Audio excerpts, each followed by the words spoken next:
So here's an interesting fact.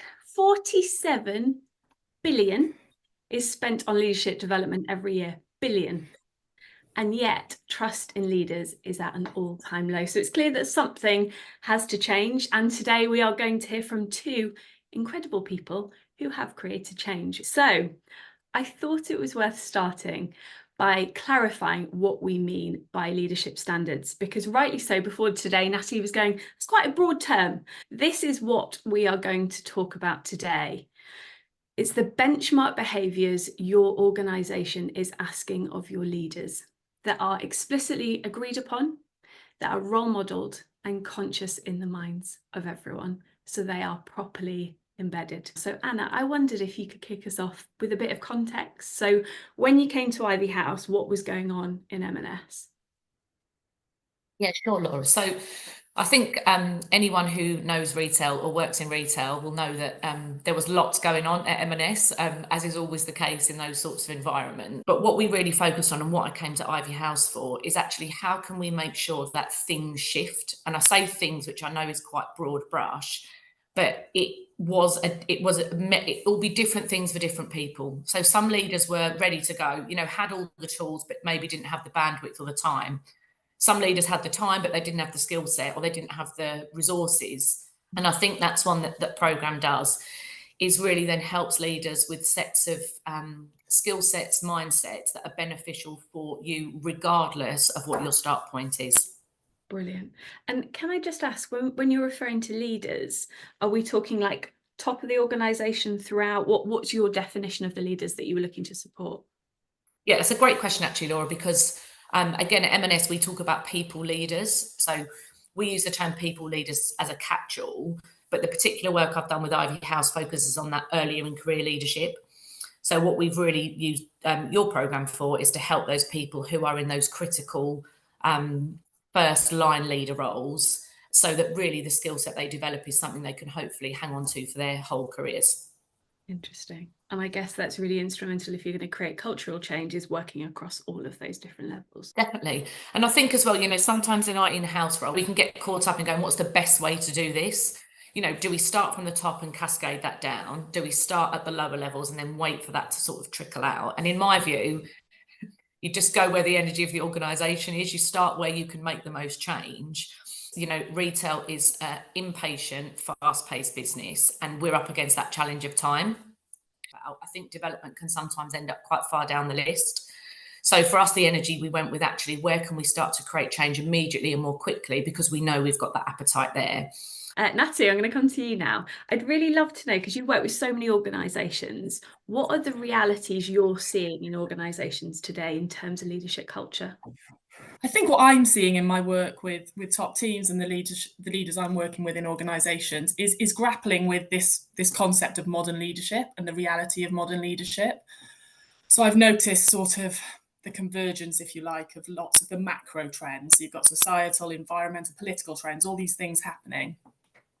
And then, as you'll all well know, stuff that's happening in terms of workplace trends, AI and its rise. I'm seeing flatter structures. I'm seeing, you'll see it, COVID educated talent, multiple generations in the workforce. We know it, we're well read in it. I think practically speaking, what I'm seeing is teams and leadership teams I'm working with faced with more competing change programs than they were 10 years ago or 20 years ago, and more complicated change programs than they probably were. And then does that mean, if we come back to leadership standards and leadership behaviours, we're just making the list longer? I think that's a potential risk.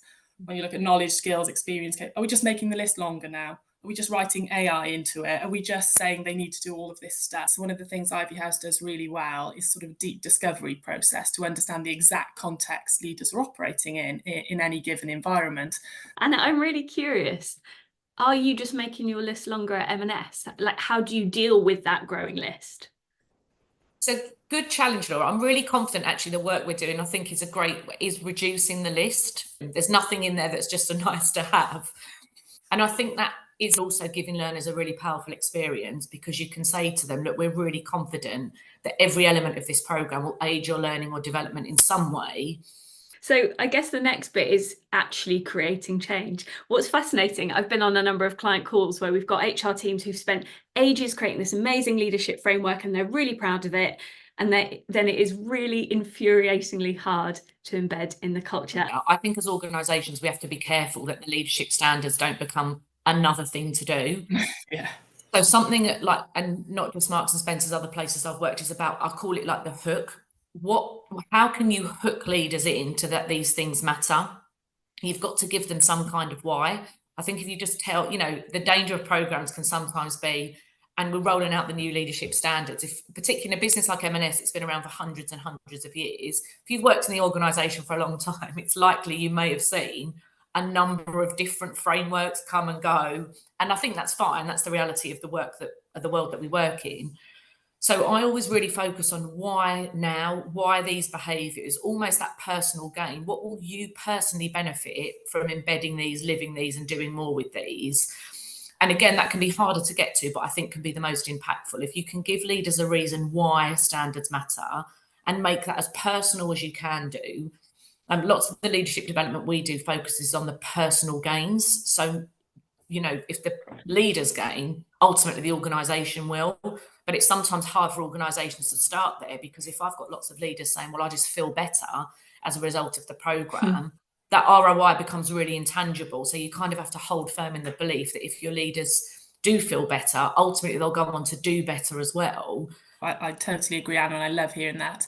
I deeply, deeply believe that there is no high performance without deeply committed and connected people operating at their best. They're not separate things. They're two sides of the same coin. And sometimes I forget how often we might need to remind ourselves and others of that. It's not a tangential thing. It's in service of the organisation and what it's trying to achieve.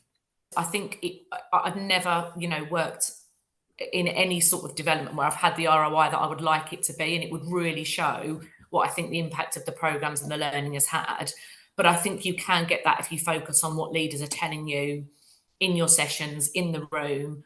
And some of that, Kirkpatrick gets a hard time at that level 1, doesn't he? It doesn't mean anything, but I think it does mean quite a lot. And I have leaders genuinely say to me, this learning has changed my life. It's changed my perspective about work. It's changed what how I show up every day, how I come to work every day. I think we have to really be more confident that that feedback really matters.